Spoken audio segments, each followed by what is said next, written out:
Bonjour et bienvenue dans cette nouvelle vidéo. Je suis très heureuse de vous accueillir aujourd'hui. On va continuer le cycle qu'on a commencé ensemble il y a maintenant plusieurs mois entre l'individuel et le collectif, entre le cycle, on va dire, universel et comment ça se passe au niveau individuel. Je trouve ça super intéressant et probant en fait de remettre l'individu au cœur d'un système, au cœur d'une cosmogonie, au cœur d'une temporalité, en fait d'une chronologie qui se déroule tout au long de l'année et qui se répète chaque année. En fait, quel que soit l'endroit où on se trouve, quelle que soit la religion et la culture qu'on ait, il y a des passages dans l'année, des moments clés en fait qui nous soutiennent dans le processus. Et selon la grille de lecture qu'on en a, ça peut être super soutenant et ça peut donner du sens en fait à tout ce qui nous arrive. Et ça peut nous permettre d'incarner notre vie de façon différente et de faire les choses en conscience, qui est un peu mon dada en fait finalement. Donc aujourd'hui c'est mercredi des cendres. Les cendres, qu'est-ce que c'est? Les cendres, c'est le début du carême. Au niveau de la tradition chrétienne, au niveau du calendrier latin notamment, parce que après il y a plein de variantes et il y a plein de colorations différentes justement selon les cultures, la culture byzantine, etc. On est en fait au début d'une période qui va durer 40 jours et qui fait écho en fait à ces 40 jours que Jésus a passés dans le désert, de lui à lui, et on raconte dans la Bible, notamment dans les évangiles, que il a été tenté par Satan dans le désert, qui en fait lui promettait les richesses du royaume matériel, du royaume physique, du royaume qui était devant lui en fait s'il renonçait à certaines choses, s'il renonçait finalement à la lumière, il pouvait en fait devenir le roi du monde.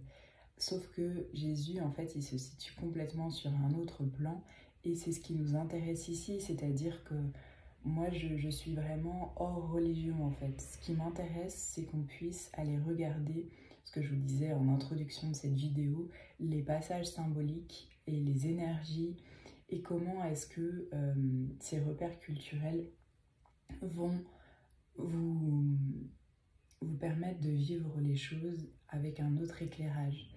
Donc ces 40 jours, en fait, c'est finalement 40 jours de retour à soi. 40 jours pour être avec Jésus au désert, si on veut, ou être en fait plus en conscience, être proche de la lumière de Dieu, qui en fait est toujours là, cet être essentiel, comme j'aime l'appeler, cette essence, ce cœur, cette âme, cet esprit. En fait, il y a différentes appellations, mais ce qui est important, c'est que vous soyez en résonance avec l'une d'entre elles, avec celle qui vous parle le plus en fait aujourd'hui, là où vous en êtes dans votre cheminement personnel et spirituel. Ce moment, c'est un moment de retour à soi. Et c'est intéressant parce que je ne sais pas comment vous le vivez en ce moment, mais j'ai la sensation qu'il y a un mouvement qui se met en place, comme si on était déjà en fait en train de se diriger vers le printemps. Et en même temps, le calendrier traditionnel nous invite à ce retour à nous-mêmes. Traditionnellement, dans l'Église, dans la chrétienté, en tout cas, à un certain moment de l'histoire, c'était pas le cas au tout début, puisque Jésus et ses disciples ne jeûnent pas dans la Bible. Et du coup, il y a les pharisiens et les disciples de Jean-Baptiste qui viennent et qui disent pourquoi est-ce que tes disciples ne jeûnent pas? Parce qu'eux-mêmes jeûnaient. Et en fait, après, ça s'est inscrit dans l'histoire de l'Église plus tard, cette idée de jeûne. Et donc, ça se passe au niveau de l'alimentation, avec l'invitation à manger moins de produits animaux. Donc, en fait, à supprimer la viande d'une certaine façon. Et à une certaine époque, il y avait aussi cette proposition de ne faire qu'un repas par jour à la fin de la journée. Donc là, on peut faire aussi le parallèle avec le ramadan. C'est intéressant de voir en fait les ponts entre les différentes traditions et finalement à quoi ça nous amène. Aujourd'hui, il y a aussi l'idée de la prière. Ce qui est important en fait dans le carême, c'est donc ce lien à Dieu dont on parlait, donc prier, jeûner et faire l'aumône en fait, la charité, être en lien avec son prochain parce que son prochain est une image de Dieu en fait. Et c'est là où on fait aussi ce lien entre le divin à l'extérieur de nous et le divin à l'intérieur de nous et comment on le capte, comment on le rencontre dans l'autre qu'on rencontre en fait au quotidien. Le jeûne, c'est bien sûr une histoire de nourriture, en tout cas ça peut être une histoire de nourriture, mais aussi c'est une invitation à voir ces moments, ces endroits de notre vie, ces domaines de notre vie où on peut se dépouiller. Alors c'est pas hyper sexy le dépouillement comme ça sur le papier, mais en fait c'est toujours dans cette démarche de revenir à l'essentiel, de revenir à la profondeur du soi pour toucher qui vous êtes vraiment en fait. Qui vous êtes vraiment. Et c'est ces couches d'oignons aussi dont je parle parfois dans mes accompagnements, c'est comment est-ce qu'on arrive en fait de plus en plus au cœur de l'oignon, au centre. Et pour ça, jeûner, faire des jeûnes de choses auxquelles on peut être addict ou qui prennent peut-être beaucoup de place dans notre vie et en fait dans notre esprit, dans notre tête, dans notre mental et qui du coup ne sont pas à leur juste place. Pour moi, ça invite vraiment à remettre les choses à leur juste place dans nos vies, dans vos vies. Ceci étant dit,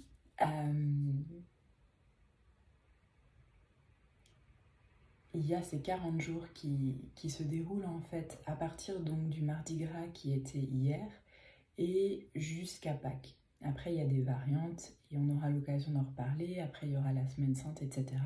Et aussi la mi-carême, en fait, ce moment où on fait une espèce de pause dans le carême parce que c'est 40 jours et on a besoin d'une pause.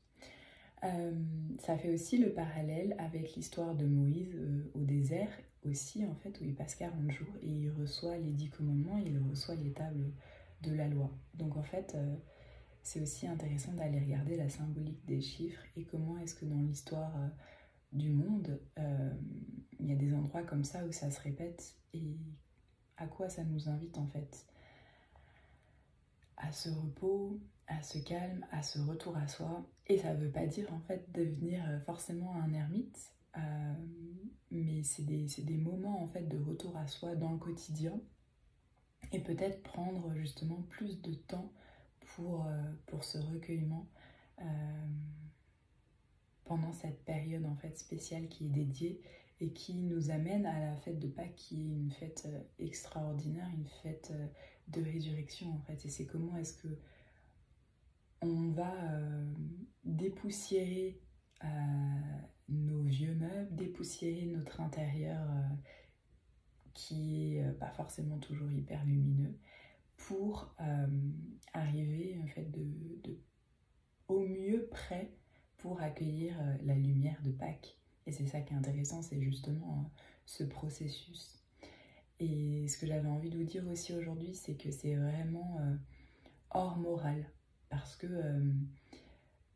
y a potentiellement dans la tradition cette idée de péché, mais en fait le péché, on pourrait aussi en parler, c'est super intéressant, c'est qu'en fait c'est comment est-ce qu'on se coupe, de nous-mêmes en fait, comment est-ce qu'on n'atteint pas la cible qu'on cherche à atteindre.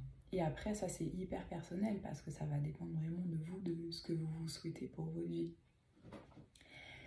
Je sais pas si vous avez vu, mais au début de la vidéo, j'étais là avec mon masque. Parce qu'en fait, le mercredi décembre, il vient après, traditionnellement, après le Mardi Gras, qui en fait est en lien avec le carnaval. Le mot carnaval, ça vient d'une racine latine qui est entre carne et levare, ça veut dire enlever la viande en fait. Et c'est donc dans la continuité en fait Le carnaval, c'est pareil, on pourrait en parler pendant des heures, c'est vraiment un moment extraordinaire dans l'année, de réjouissance, de fêtes, de couleurs, de danse, de musique, etc. Et ça fait lien avec, je ne sais pas si vous avez vu mon réel sur Instagram, mais là, au moment de la Saint-Valentin, en fait, j'avais parlé des Lupercales, qui sont cette fête antique, en lien aussi avec le dieu Bacchus, et où en fait il y a cette explosion de joie, de plaisir, avec le revers de la médaille aussi que ça comporte, hein, toutes, toutes les choses qu'on peut se permettre en fait en portant des masques justement, en se maquillant, en jouant un rôle qui n'est pas toujours très net en fait. Et voilà en fait la continuité entre cet instant de waouh, on va dehors, on va hors de soi, etc. Et on s'exprime, et puis après l'invitation au retour. Évidemment, tout ce que je vous transmets, c'est à travers mon filtre, c'est à travers mes yeux, et on pourrait en parler de façon beaucoup plus développée, mais j'ai envie que ça reste une vidéo digeste où il y a ce pont entre la connaissance et la créativité, puisque je suis art thérapeute holistique, et dans le holistique, en fait, il y a vraiment cette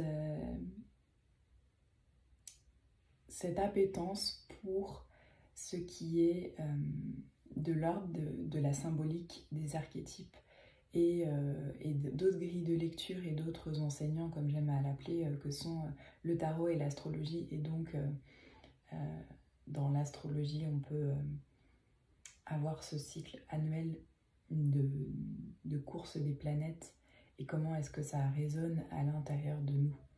Et à ce propos-là, je vais bientôt sortir un programme en fait en lien avec les planètes qui sont reliées aux 7 jours de la semaine, pour voir comment en fait au quotidien vous êtes dans une énergie différente selon la planète qui commande le jour. Ce masque, c'est une invitation créative que j'avais envie de vous proposer aujourd'hui. C'est comment est-ce que concrètement, en fait, tout ce qu'on vient de voir ensemble, ça peut être appliqué dans votre vie. Donc je vais vous inviter à prendre une feuille un peu cartonnée peut-être, à tracer en fait votre visage. Donc moi je l'ai fait face au miroir, et ça peut être quelqu'un aussi qui vous le fait en fait. Et ensuite découper des fentes pour les yeux, pour la bouche, et puis des trous pour le nez. Et vous pouvez autrement acheter directement un masque qui est fait, ou alors faire simplement un loup en fait avec les yeux. Et en fait sur ce masque, mon invitation c'est que vous puissiez mettre les couleurs que vous avez envie, et les mots. En fait, les mots dont vous avez, qui représentent les idées, les ressentis, tout ce dont vous avez envie de vous délester en fait pendant ce carême. Qu'est-ce qui est peau morte et ne fait plus sens aujourd'hui? Et il y a cette idée de processus, encore une fois, on a 40 jours, etc. Et j'ai envie d'être plus présente, de plus vous accompagner pendant ces 40 jours. Donc on aura le temps, mais c'est poser l'intention en fait de ce carême finalement avec cette création. Donc moi, il y a toute cette expression au niveau des couleurs, et j'ai mis des mots, je ne sais pas si ça va se voir, voilà, les mots en fait qui expriment ce dont j'ai envie de me détacher en fait pendant ce carême. Donc il y a l'attachement, il y a la souffrance, voilà, ça c'est mes mots à moi. Mais vous allez pouvoir mettre les vôtres. Vous pouvez le faire de façon très esthétique, et vous pouvez aussi y aller vraiment en mode expression, parce que c'est ça qui est intéressant dans l'art-thérapie. Dans un premier temps, c'est de sortir en fait de vous ce qui est là, et potentiellement ce qui vous pèse, ce qui vous empêche, ce qui vous bloque, etc. Et avec ce jeu entre à la fois découper, et puis à la fois mettre des couleurs, et puis mettre des mots en fait, et là où vous en avez l'élan, là où vous êtes à l'aise en fait à un instant T. Parce que il y a aussi ce truc de, on joue avec la temporalité, mais c'est hop, ça se passe maintenant, ici et maintenant. Donc voilà. Et on a cette symbolique du mercredi des cendres. Et les cendres, en fait, c'est vraiment ce truc de... À la fois, vous êtes un être absolument magnifique, important, de valeur, et ça c'est à ne jamais oublier, à se souvenir tous les jours, puisqu'il y a justement cette flamme intérieure qui brille et qui est toujours là. Et à la fois, ça invite à cette humilité. Humilité, ça vient de humus, la terre, en fait. Comment est-ce on pose son front sur la terre de, en fait, je viens de la terre et je retournerai à la terre. Et c'est ce truc de tu es poussière et tu retourneras poussière, en fait, parce que à la fin, c'est ce qui se passera, en tout cas avec notre corps physique. Après, il y a aussi tout ce qui se passe au niveau de la résurrection, etc. Mais on ne va pas ouvrir ça aujourd'hui. Donc j'avais envie, en fait, de faire le parallèle avec cette tradition, justement, de prendre de la cendre et en fait, on nous la pose sur le front à l'église. Et moi, j'avais envie de venir avec ce geste symbolique de déchirer le masque. En fait, c'est vraiment ce truc de bas les masques. Et comment est-ce que je joue des rôles dans ma vie? Et comment est-ce que ces rôles, à la fois, ils peuvent être là pour me soutenir.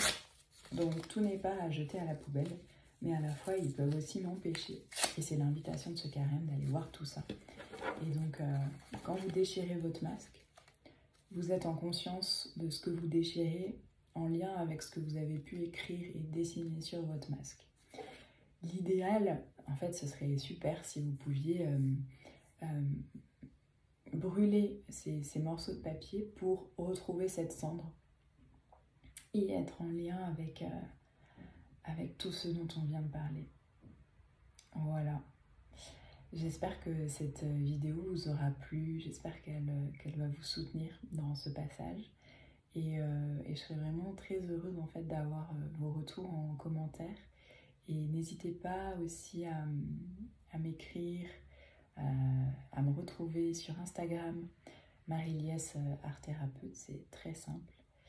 Et je vous souhaite en fait une très belle ouverture de carême et je vous dis à bientôt.